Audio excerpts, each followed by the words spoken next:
est des sociétés anthropocentrées, tournées vers nos modes de vie occidentaux, productivistes et consuméristes. Et le problème, c'est que le vivant, il fonctionne autrement.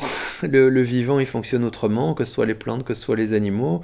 On sait aujourd'hui, et avec un collègue, on commence à travailler grâce au FNRS à ces questions-là, que dans les marchés chinois, chaque fois, c'est là, en fait, depuis 70 ans, qu'il y a eu des émergences de ce type-là, hein, comme cette crise-là, la grippe asiatique, la grippe de Hong Kong, c'est chaque fois plus ou moins aux mêmes endroits, parce qu'il y a des choses qui se jouent là, et qui sont, en fait, des produits d'une manière de régir le vivant par les humains. Et donc là aussi, ça doit nous interroger. En fait, nous sommes en partie des producteurs d'épidémies. On a mis à distance tout ce qui nous fait peur, hein, ces logiques hygiénistes où en permanence on va aseptiser. Alors c'est l'exemple même de ces gels hydroalcooliques.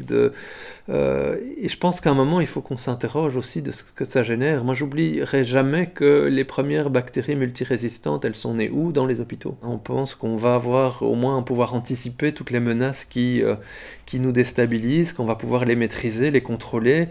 Et je pense qu'il y a une grande naïveté en fait dans ce type de discours. On le voit d'ailleurs sur les affaires complexes que sont la chute de la biodiversité, que sont les changements climatiques, que sont la pollution des eaux par exemple. C'est comme si dans la culture occidentale on avait cette conviction qui est un peu prométhéenne qu'on va pouvoir tout résoudre par la technologie ou par notre science. Le terme de crise, si on s'en réfère à son étymologie, c'est ce qui va permettre de révéler, c'est le moment de révélation. Effectivement, ici, ça révèle un mode de fonctionnement politique des sociétés contemporaines, plus qu'autre chose.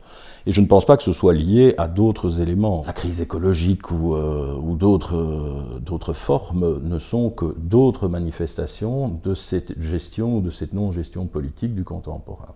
Alors, ce n'est pas la société qui génère les crises, c'est nous qui générons ou qui construisons les sociétés. Donc, on est dans une situation où les problèmes auxquels nous sommes confrontés, nous en sommes nécessairement responsables. Mais les rapporter à un élément particulier me semble intellectuellement peu pertinent. Alors, ça ne veut pas dire que la crise sanitaire ou le virus n'est pas un élément déclencheur qui amène en fait une série de comportements, entre autres une série de décisions politiques, mais qui sont des décisions politiques.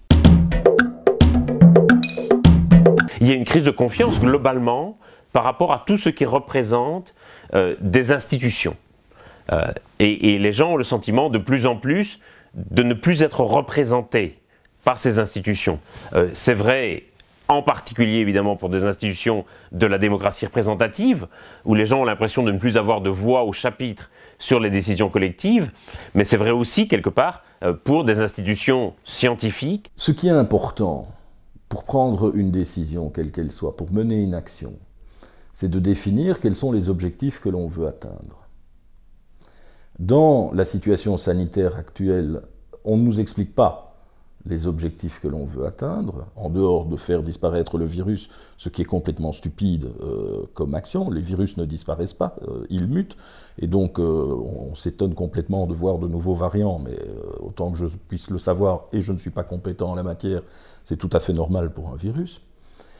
Donc on ne connaît pas l'objectif. Mais pire que cela, on ne le connaît pas parce que nous n'en avons pas discuté. Quand on parle d'un objectif, autant le premier confinement, par exemple, avait un objectif extrêmement clair, qui était de dire à la population, il faut non pas lutter contre le virus, là on n'en était pas à cette logique-là, on était à dire, ce qu'il nous faut, c'est permettre à notre système de santé d'encaisser le choc. Et pour ça, il faut le célèbre aplatissement de la courbe. Et ça, c'est compréhensible.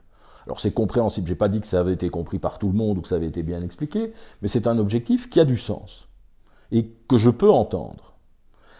Parce que c'est un objectif qui reste un objectif social, en fonction du système de santé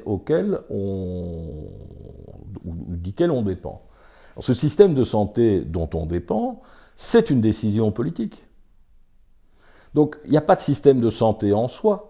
Il y a un investissement qui a été fait par des gouvernements dans une action sanitaire préalable. Et on a ici une série de décisions qui sont prises aujourd'hui dans un autre sens, puisqu'on ne lutte plus pour maintenir un système de santé, mais pour éradiquer un virus, en tout cas c'est le discours qui est tenu, et qui est là un objectif, non seulement intellectuellement absurde, mais qui n'a pas été, alors le premier ne l'était pas non plus, mais qui n'est toujours pas discuté démocratiquement. Ce qui serait intéressant, c'est qu'il y ait un débat sur quel est l'objectif que nous voulons atteindre. Est-ce que l'objectif, c'est d'avoir 0 mort, mais voici les conséquences? Ou est-ce que l'objectif, c'est d'avoir une situation financière, économique, sociale, plus ou moins similaire à celle que nous pouvions avoir dans les années précédentes, mais en assumant aussi là les conséquences. Le problème, je dirais, c'est que dans beaucoup de domaines des politiques publiques, notre gouvernance, notre appréhension des politiques publiques se fait dans une logique de crise. C'est-à-dire qu'aujourd'hui, nous ne parvenons plus guère à anticiper les choses, à développer une vision prospective, et nous avons une vision souvent strictement réactive des choses. C'est vrai pour le coronavirus, c'est vrai aussi pour la question de l'asile et des migrations. C'est-à-dire que nous n'avons pas de politique véritablement d'asile ou d'immigration, que simplement nous réagissons aux crises humanitaires et aux crises politiques.